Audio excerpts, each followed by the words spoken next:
Hello everyone, welcome to WowOS.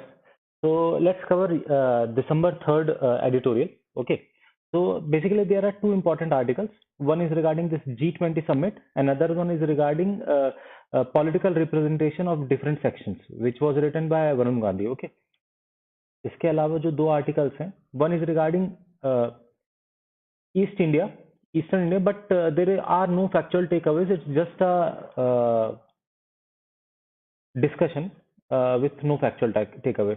Then there is an article about Israel and Palestine issue. काफी दिन से similar issue चल रहा है, फिर से लड़ाइयाँ चालू हो गई हैं, तो बहुत ज्यादा इंपॉर्टेंट नहीं है. अगर पूछना होता यूपीएससी का तो काफी पहले पूछ चुका होता.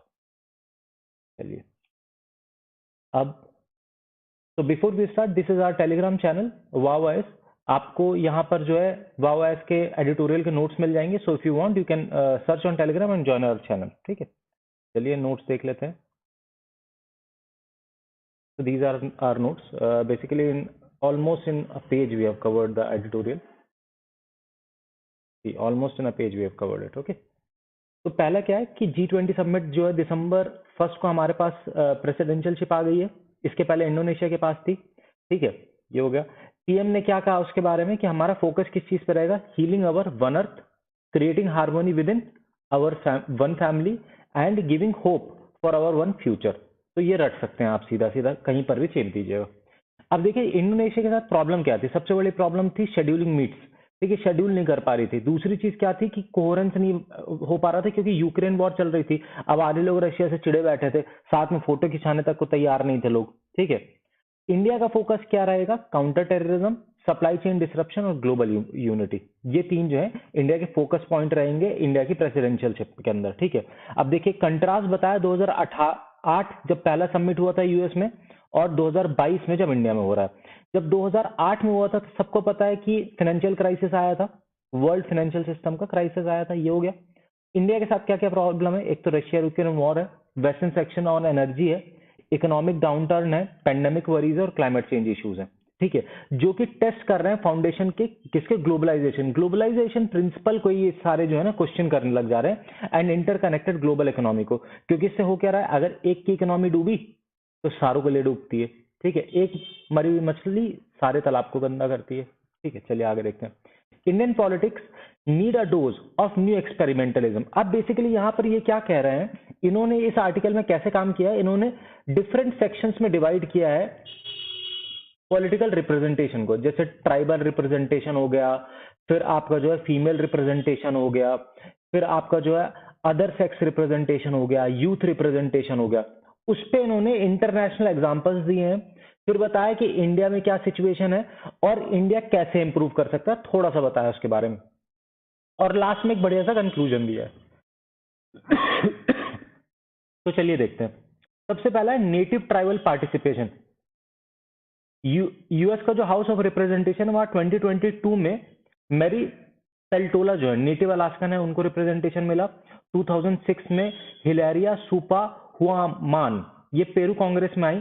इन्होंने किन किन चीजों पर डिस्कशन किया? एक तो नेटिव ट्राइब्स के ऊपर इन्होंने वो किया कि जो कॉलोनियलिज्म के इश्यूज हैं उस पर डिस्कशन किया. फिर जो वहां की गवर्नमेंट है वो जो फोर्सफुल स्टरलाइजेशन कर रही थी इंडिजिनस वुमेन का, उसको अपोज किया. और इन्होंने पुश किया for preserving native culture of Andes. ठीक है, फिर इवो मॉरल्स आई, ये बोलिविया की पहली इंडिजिनस प्रेसिडेंट बने. ठीक है, ये push for political autonomy for natives in their ancestral territories. फिर इंडिया में अभी क्या प्रेजेंट सिचुएशन है? एक वुमेन है जो कि हमारी प्रेसिडेंट है और वो ट्राइबल कम्युनिटी से आती है, ये अच्छी बात है. अब प्रॉब्लम देखते हैं.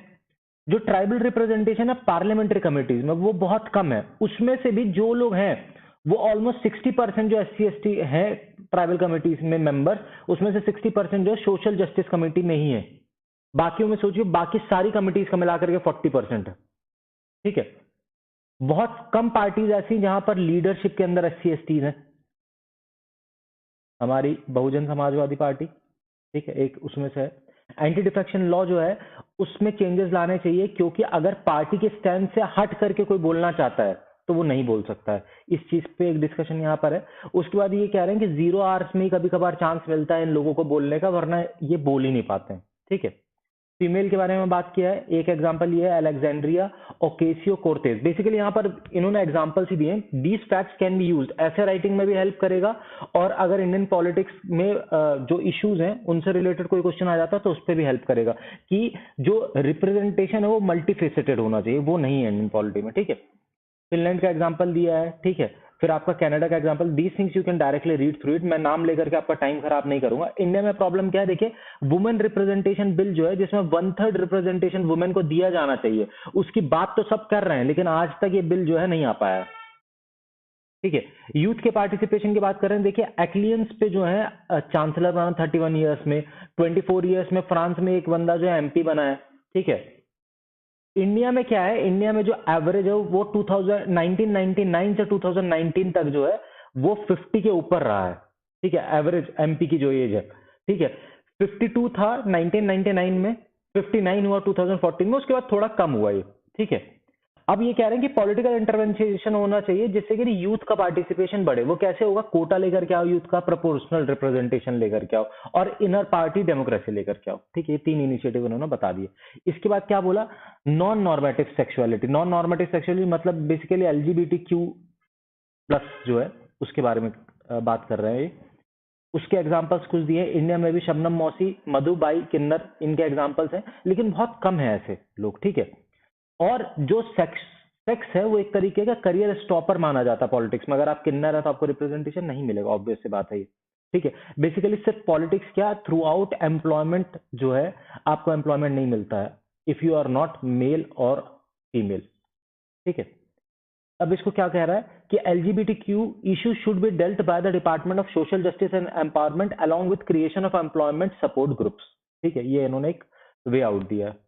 आइडियोलॉजिकल डाइवर्सिटी की बात कर रहे हैं कि different ideological diversities along with different socio economic groups, इनका भी रिप्रेजेंटेशन प्रॉपर होना चाहिए। जैसे इन्होंने एक बात कही है लिबर्टेरियनिज्म की, a political philosophy that advocates economic liberty. Economic liberty बढ़ाओ, स्टेट के रूल को कम करो, ठीक है।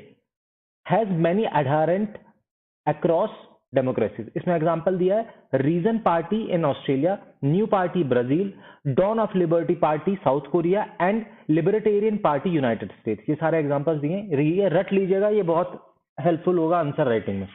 ग्रीन पॉलिटिक्स की बात की, इसमें ग्रीन पार्टी यूएस की है, अलायंस 90 द ग्रीन्स जर्मनी की है। इन सब के बावजूद अगर आप इंडिया में देखेंगे तो इंडिया में centre left and populist ideology है, वही प्रिवेलेंट है। और इन्होंने कहा कि रिपब्लिकन पार्टी ऑफ इंडिया जो कि BR अम्बेडकर ने 1956 में एस्टेब्लिश की थी, वो कहीं ना कहीं ऑलमोस्ट खत्म से हो गई है, ठीक है। 37.24 इंडियन एमपी जो है वो बोलते हैं कि हम एग्रीकल्चरिस्ट हैं, लेकिन अगर उनका ऑक्यूपेशन देखेंगे तो सिर्फ 7% ऐसे लोग हैं जो ये लिखते हैं कि हम जो है फार्मर्स हैं, ठीक है। बाकी सब कहते तो हैं एग्रीकल्चरिस्ट हैं, लेकिन 7% ही फार्मर्स हैं। तो इसीलिए फार्मर्स का इशू क्यों नहीं आता पार्लियामेंट के अंदर, बिकॉज रिप्रेजेंटेशन ही नहीं है उनका। अब यहां पर एक कंक्लूजन अच्छा लिखा है, इसलिए मैंने इस पर कोई भी छेड़खानी नहीं की है। क्वेश्चन क्या है, do we have adequate political representation of different views?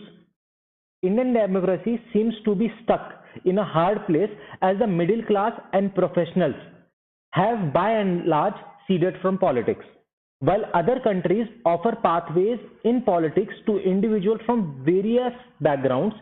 Indian politics continue to be a constrained by nepotism. चाचा का भतीजा, भतीजे का चाचा, यही लोग जो है पॉलिटिकल पार्टी चला रहे हैं, ठीक है। नेताजी पॉलिटिकल पार्टी चला रहे थे, अब नेताजी का बेटा चला रहा है, ठीक है। गांधी साहब का जो है पोता चला रहा है, ठीक है। We need a push from new experimentalism in politics with a greater representation and views from all sections of society. Without a push for greater diversity, India's democracy will remain stunted. और देखिए ये सिर्फ एक party की बात नहीं है, हर political parties में है. Even the incumbent government will have the same issues. ठीक है, चलिए with this we'll close our session. Good day guys, happy learning. After a while I'll share